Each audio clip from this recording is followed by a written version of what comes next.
from somebody that I've watched over the years. How many people here are real estate agents? Or how many people have been doing real estate since 2013? Raise your hand. Give up. Gosh, Lori, yes. My friend Lori. My joint mentor, Lori. Fabulous. Round of applause for Lori, guys. Lori's a legend. I'm sure he came in as a baby. He was brand newly licensed. Yes, I put him with my very good friend, and she mentored him. I put my diapers on and took me around the neighborhood. But in that time frame, since I got into the business, and since Lori and others helped me many times, I would sell houses in the beautiful city of Detroit. It just wasn't quite as beautiful then. And I would run from rabid dogs. Anybody raise a hand who ran from packs of dogs? Yes, I know, it's like a common thing, right?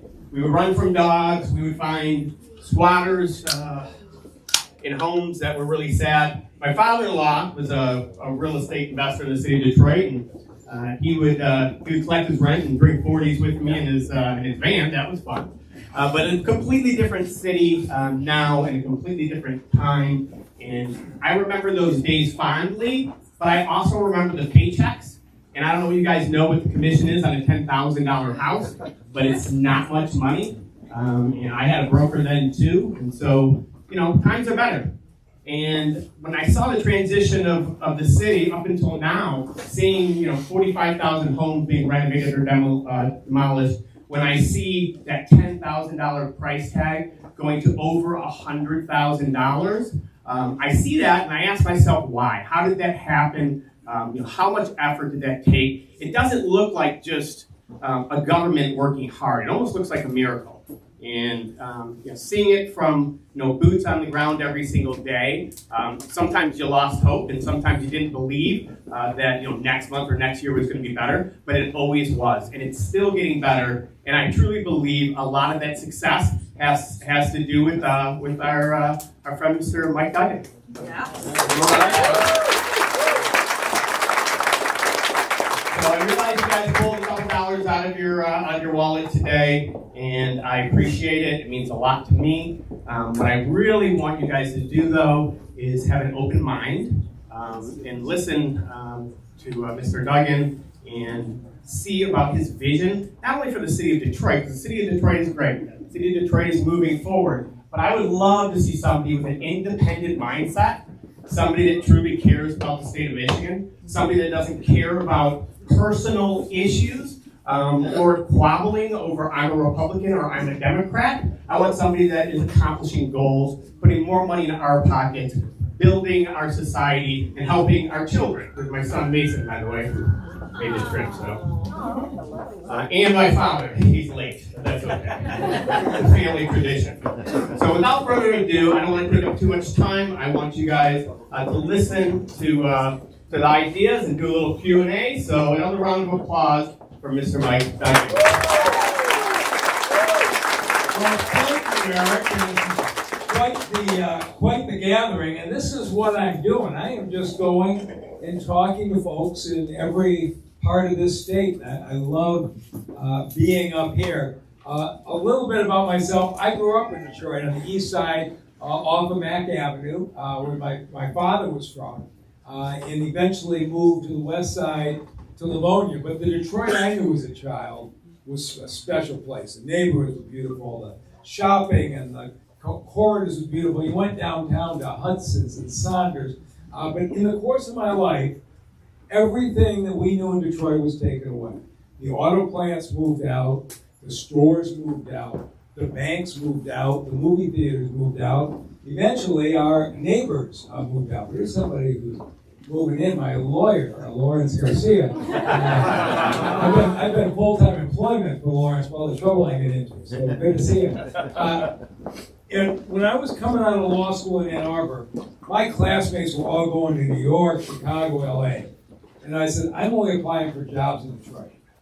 And they said, Detroit, that's crazy. Why would you go there? But I want to be part of bringing the city back. I spent 14 years as deputy county executive, oversaw the building of the airport, the McNamara terminal you fly in and out of, chaired the stadium authority, built Comerica Park and Ford Field, became the county prosecutor, And while I was prosecutor, the Detroit Medical Center ran into crisis. They lost $100 million a year for 5 years, and the board had voted to close Receiving Hospital, close Huxell Hospital, close the Carmanis Cancer Hospital. We're going to lay off 2,000 people. And they came to me and said, we want you to quit the prosecutor's job and come run the hospital system. And I said, run the hospital system? I don't have a medical background. They said, yeah, we had a doctor running the place, and he's the one that lost $100 million a year for 5 years. We want somebody who can run something. And I said, you know what? I looked at this and said, if Detroit loses its hospitals, what's left? I mean, Receiving saw 100,000 patients a year in their emergency room, most on Medicaid or uninsured. Where were those folks going to go? Huxell delivered 5,000 babies a year, most of them high risk. Where were those moms going to deliver? And so I said, I'll take the job on one condition. You stop all the closings for 6 months, because I want a chance to prove to you we can turn it around. And they didn't have any other candidates, so they had to go along with that.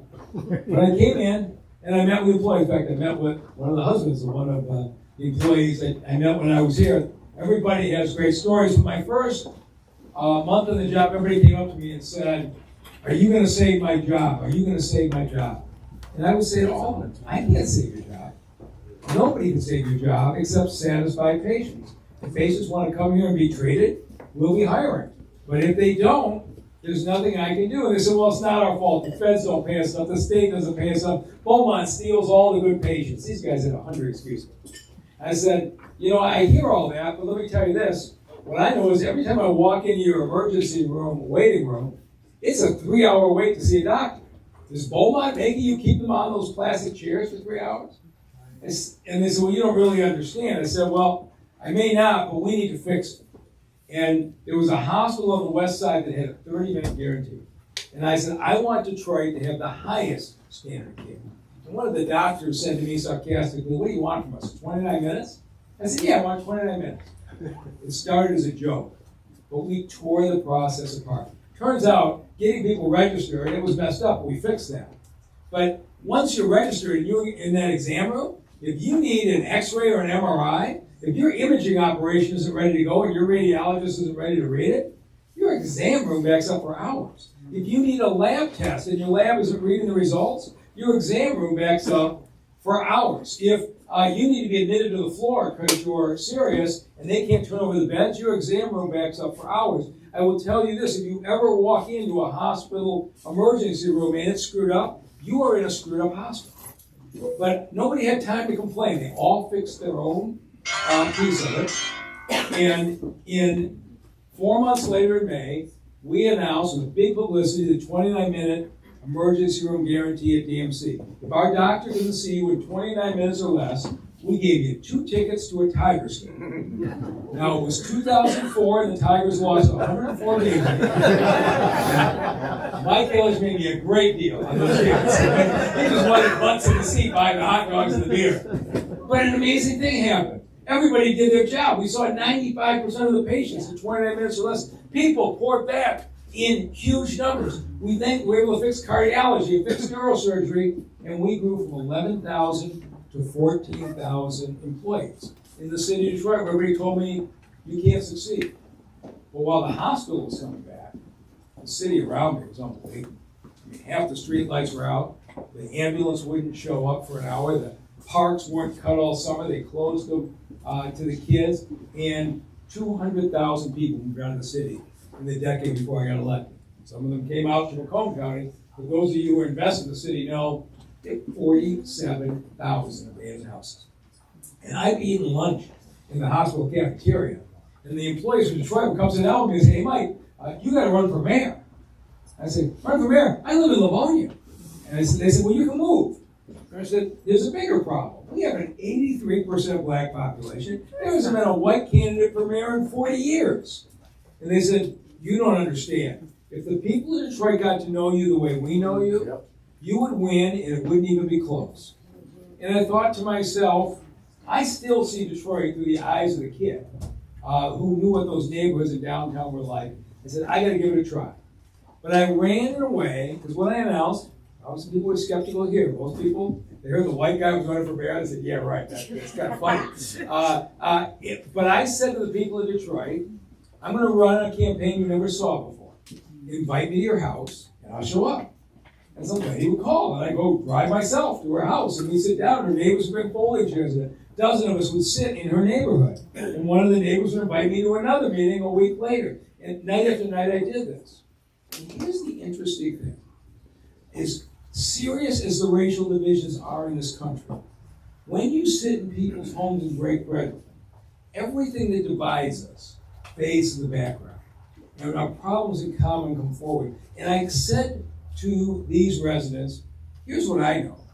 I'm watching the city go downhill, and I watched these elected officials and said, how do these guys ever get reelected? And then I realized the way you get reelected when you have no accomplishments is you are the most skilled person at blaming somebody else for their condition. The ones who were the best at blaming somebody else kept winning. And I sat in these living rooms and said, I'm not blaming anybody. This us versus them politics has to stop. Detroit is being killed by black versus white, city versus suburb, Detroit versus Lansing.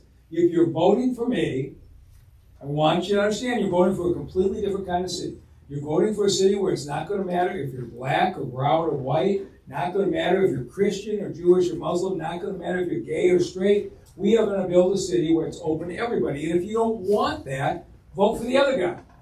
And all the political people said, this is never going to work. And the damnedest thing happened. I did 250 house parties. And when the results came in, I carried 92% of the precincts in the city. The politicians were fighting. The average person, I had a woman who said to me, I gave my daughter her bicycle on her 8th birthday, her most prized possession. That was a year ago. A week later, a drug house opened up down the street, and that bike has been locked in the basement. I don't care what you look like. I want a mayor who will let my daughter have her neighborhood back. And when I set out to work, you saw what happened. I built relationships with city council. And you know what we did. We took out the abandoned houses. I knocked down the ones that couldn't be saved, and I sold the ones that could be saved. And now, I left office. We started with 47,000 abandoned houses, left office with 900. And it's the reason why the property values.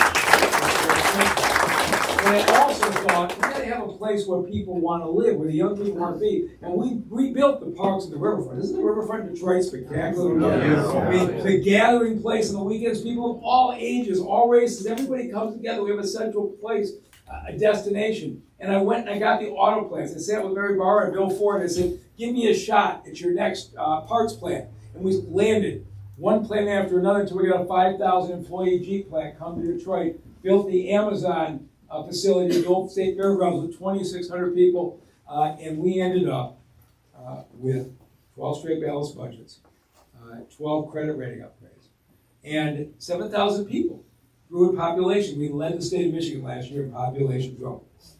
But while I was doing that, I'm looking at what's happening in Lansing. And I have never seen the toxic relationship between Democrats and Republicans worse than it is today. There is something about the fact that we're a purple state. And like there'll be 56 Democrats in the House and 54 Republicans, 20 Democrats in the Senate, 18 Republicans. And every single issue has nothing to do with how we solve the problems of the people of Michigan. It's does this bill help me get the majority? And does this bill help me keep the majority? And if it doesn't, then I'm not interested in it. You've seen the numbers on our children in school. 60% of third graders do not read at grade level. When I say that, some people think, oh, that's Detroit. No. 60% of third graders across the state of Michigan cannot read at grade level. That's not my number. That's the state of Michigan's own report this year.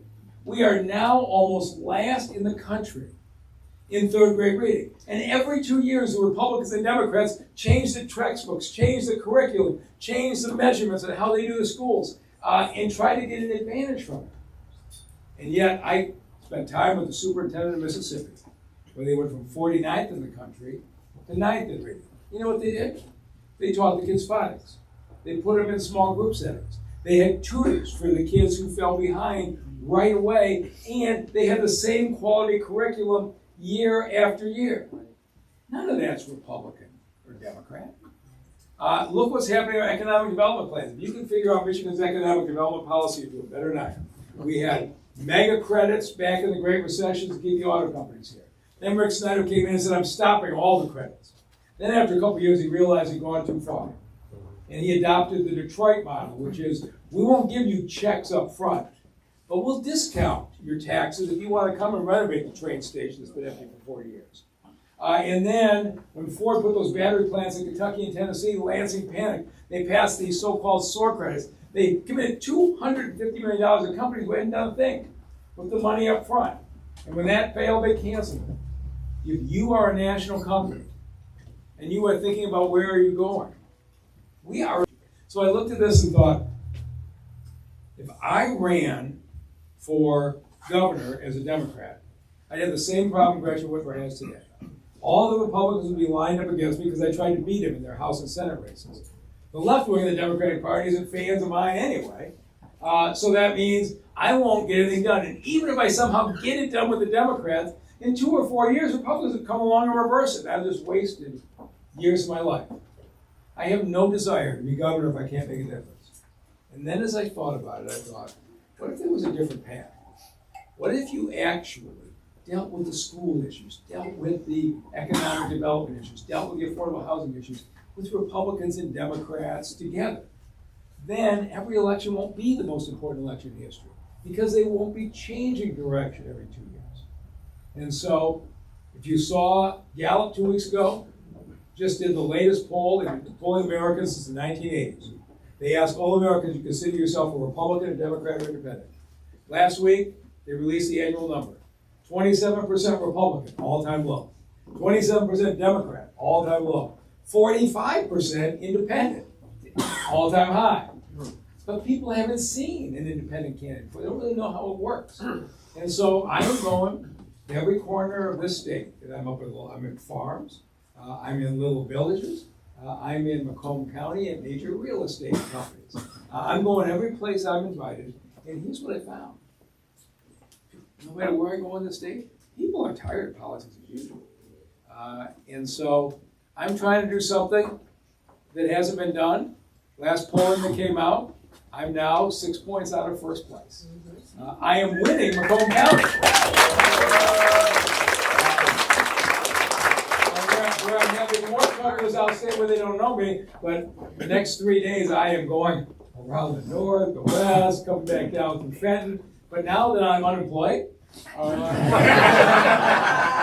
have time to campaign full time. But when Eric offered me the opportunity to come talk to this group, and you are all influential in your own circles, I wanted to come up and just tell you what I'm doing. And if it's okay, Eric, I'd like to take some questions. So, folks, if you tell me your name and what you do, and you guys tell me, how's Lansing working for you, and what would you like to see another governor do? Oh, thank you. Great service. Raise your hand, plug. My name is Anna Taylor. I am a in-house NACA agent for, it's only 2 of us in the state of Michigan, the Neighborhood Assistance Corporation of America. And I do see a lot of issues with the property tax. Yeah. I even experienced it myself. I've been in my home for double-digit years, and I've noticed in the last year my taxes have doubled.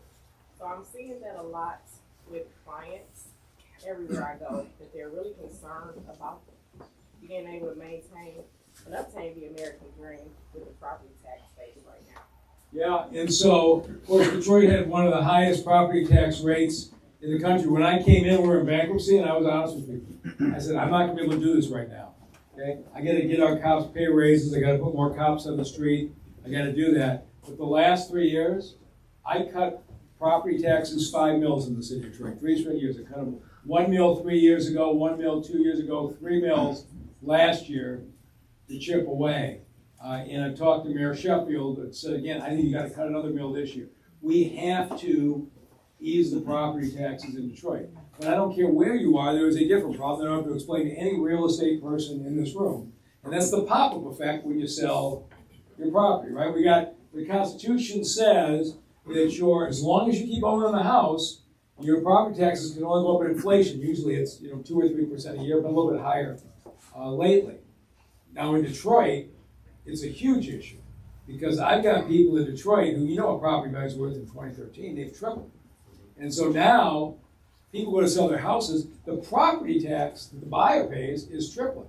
We've got people staying in their homes not selling because of the pop-up effect. And the one thing I want to go after is to amend the Constitution to slow the effect of that pop-up. We've got way too many people staying in big houses way too long. It's hurting us on affordability, it's hurting availability for young kids, and it's hurting real estate sales. And nobody back in '94 when they passed it thought through over 10 or 20 years what a disincentive it's going to be. And so fixing that pop-up provision is going to be a high priority. How many of you guys are running into that as a problem? Oh, it's a big problem. Buyers and sellers. Yes. All right, I'm glad to hear the real estate group agrees with me. Oh, yeah. Other things on your No, mind. that's like music to our ears. So yeah, that's excellent. It's not hard to tell what you're thinking, is it? Yeah, well, I'm glad you're reading our minds. How about helping builders create affordable housing? What are we doing to incentivize them to buy large parcels of property and put some affordable housing on? Yeah, and so in the city of Detroit, in the last 6 years, I opened 6,000 affordable housing units, $1.5 billion. It takes a huge commitment to do. And now what we're doing in Detroit is we're about to dramatically change the zoning. We're going to change R2 zoning so in an R2 lot, anybody can build up to 4 units on that lot. So we can now build more density, right? In many cases, you want a series of townhouses. If you get one house per acre, there's nothing it's going to do for everybody. And we're reducing the parking lot requirements for people who build apartments. It is crazy. We've got senior citizen apartments with a requirement of 2 parking spaces per unit. Now you're having to shrink the size of your apartment building, and the seniors don't have cars, or certainly don't have 2 per unit anyway. We have these rules we've built up over the years. The other piece is to make affordable housing work, somebody has to put in the gap money. If you build a place and go to rent it out, and you need $1,500 a month to make your nut, and the tenants can only afford $1,000, somebody has to pay that $500. Otherwise, none of you are building it, right? I want to create a $500 million statewide affordable housing pool. It's what we did in Detroit with mostly private money. But I want to make it available only to those cities who adopt pro-housing ordinances, zoning. So up in Traverse City, if they want to say every lot's going to be an acre, God bless them, I'm not going to tell them what to do, but they're not going to be able to access this. But other communities that are willing to have that kind of density, and you've seen the kind of quality affordable housing building we built in Detroit, I want to make that available. But I'm telling you, it is not just a question of affordability, it's a question of economic competitiveness. I go up to Marquette, they can't staff the jobs in their hospitals because the young people can't afford the housing. They're moving out of Marquette, right? In Traverse City, they're building affordable housing for public school teachers. Can you imagine how out of control the costs have got? Take you to Petoskey, through Grand Rapids, I was just in Pontiac. We need a much bigger housing supply across the board. I'm going to be the most pro-housing governor you ever saw. Yes! Right, mixed use. We have a lot of spaces, commercial, that could really easily be utilized and converted into residential. A lot of that is held up by zoning. Yes. And so this is what I'm going to say. I don't think the state should come in and tell a local city how to zone. I do think the state should create incentives for those who do.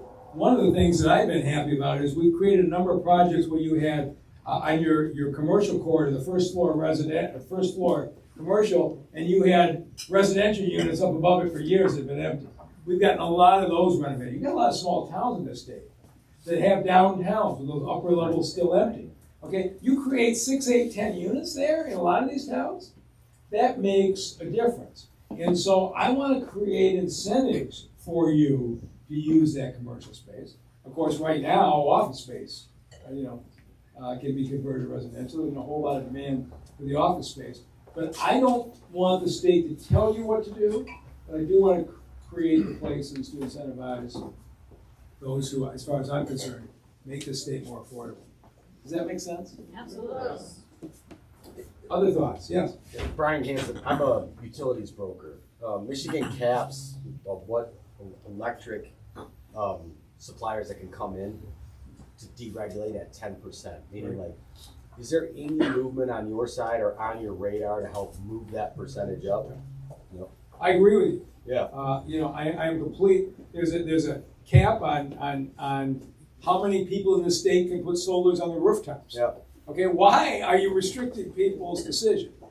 There was a law that prevents neighbors from getting together and creating solar panels to power 2 or 3 or 4 houses. I believe in competition, and I am going to be committed to doing it. What would you do? So if you were the governor, what would you do? I'd open it wide up. There'd be no cap at 10%, period, because everybody's prices will come down.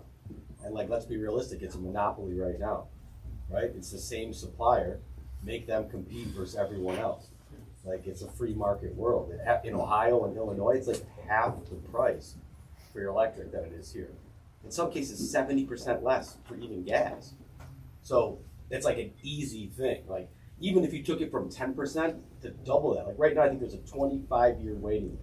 Like, I have customers on a waiting list to move their electric to a different supplier for lower price that can't. You talk about bringing businesses in, these guys all want to do that too, especially in the manufacturing where they're humming machines, or hospitals that are keeping people on life support all the time with, things going all the time.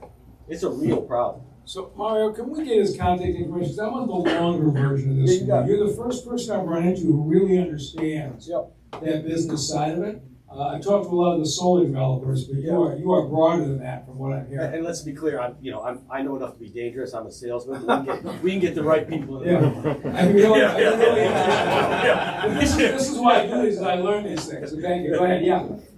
Mike, when you walked in, I mentioned to you that that I was so very impressed with what you did with DMC, and I heard you bring forth a very commonsensical approach to people and what people want. 29 minutes till you can see a doctor in a waiting room. That was seismic from what I appreciated from you from the get-go. My friend Eric over here says you bring people together. Now, I'm a lawyer for this group, thankfully. You're a lawyer. You're gunning for, or you're hopefully going to be governor. I heard things from, not overly political, but I heard this, and this is above my pay scale maybe, but here's my question. I heard something about there being some national movement towards just making rental property or investment property available only to certain investors. So as a governor, and what your understanding is. That's crazy. Yeah, I thought that it was a little crazy, and it didn't make any sense to me, because real estate is state control, isn't it? No, you guys, I won't make any limits on your ability to buy and sell property. Yeah, and I'm speaking for many people here, and I was concerned about I don't believe in any restrictions. Good wording, Justin. Okay. Yeah. So I own an independent insurance agency. Usually a choice model is a good thing for consumers. I have about 30 or 40 carriers here in Michigan. By contrast, my counterparts, say in Texas, have 130, 140 carriers. The problem here is further compounded when you get in Detroit. In the urban areas, only a couple of carriers are participating. You're talking homeowners insurance? Both home, auto, Okay. etc. People in the urban centers are paying 3 to 4 times what they are elsewhere. Beyond that, I've had 5 or 6 carriers leave the state over the past 3 years because they can't be successful here due to our litigious environment, the way the auto statutes are written, and the lopsided replacement cost to market value equation. Okay. So what would you change if you were the governor? What I would change is I would change the litigious environment, remove vicarious liabilities, so we couldn't have these unlimited lawsuits.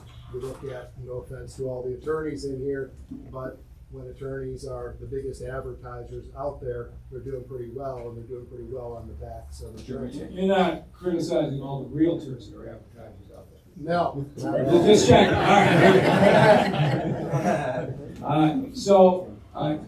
On the car insurance side, we made a step in the right direction about 5 or 6 years ago, and then we gave you the option, if you already had coverage, not to pay for it a second time with your car insurance. But we have not dug into it the way that we need to. And the reason, again, it's the way Lansing functions.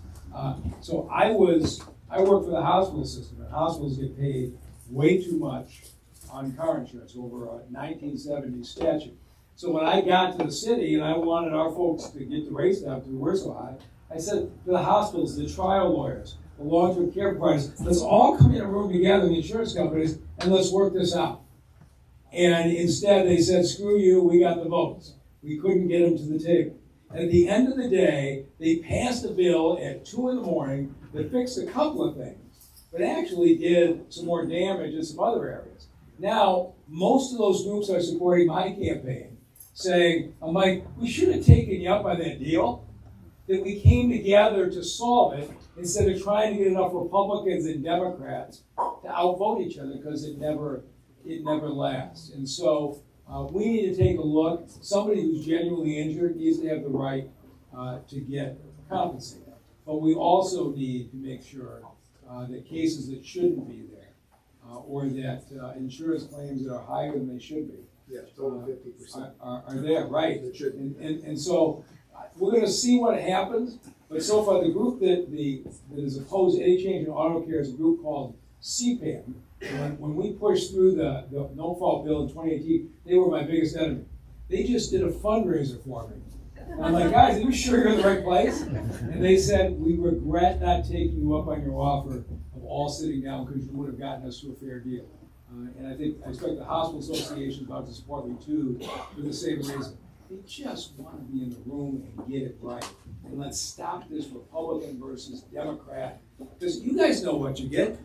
People send you things, oh my God, the Democrats are about to screw you, send in a check. The Republicans are doing this, send a check. Nobody ever writes you and say, the housing problem got solved, they don't need any money. The conflict works for them. It doesn't work for the people of Michigan. And so I'm going to try and solve it. And you give a really good example of something we've got. Got time for one more question. All right, yes, so all the way back. Hi, my name is Scott. I'm a real estate investor and retired military. Question for you. I'm curious to see what your viewpoint is on the Edenville dam failure. Yeah. Whereas originally the fix was supposed to be $150 million, and it was supposed to go all the way down to Bay City as far as the people that were paid for it. It's jumped to $400 million now, and then now the residents on the river have a special tax assessment of $35,000, which over 40 years ends up being $65,000. Who managed that? So I'm actually going to be up there in a couple of weeks to talk about that subject. So I'm not as knowledgeable as I should be. But who's managing the repair? Is it the four banks something? Okay. I have it in my. So yeah. I mean, this is again our short-term politics. We don't fix the infrastructure problem, and because there's no political upside in fixing things, right? But it's exactly the kind of example that we should be looking at. And, if we aren't protecting the quality of life on the water side, and it's not the only dam that's got structural problems. But I'm going to spend some time up there, and I'm going to dig into it deeper. I wish I could give you a better answer, but I'm just not the kind of person who makes up something when I'm not knowledgeable. But I will be by the next time I see you. So if you like what you're hearing, here, where's Mario? Right here. Mario's there, John Johnson's there, etc. I'm doing lots of these. If you have a group somewhere, and usually what we try to do is get 50, 100, 150 people in a room, and I just do a town hall, and everybody come.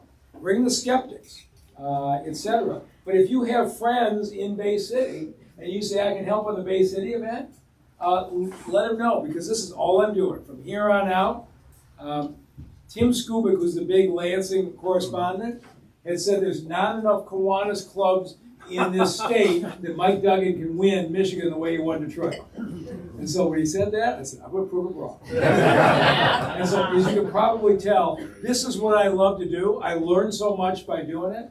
And if you like what you heard here today, please tell your friends. And Eric, thank you very much for having me. Okay, now one more thing, for real quick, before we run out of here. On behalf of the investors in this room and the agents in the room, we wanted to say thank you. Every year, the Monzo Group gives out an award. It's our most prestigious award. It's typically given to an agent that works harder than anybody else, and I feel like you trump that. So I want to give you our annual Beast from the East award for this night. Okay.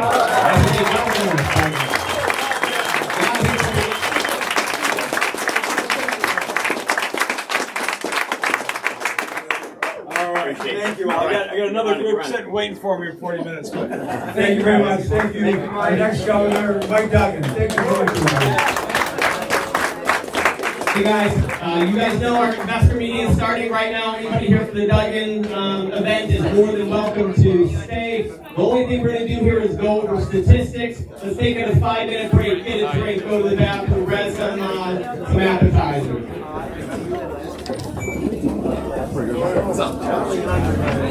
Hey, good to see you.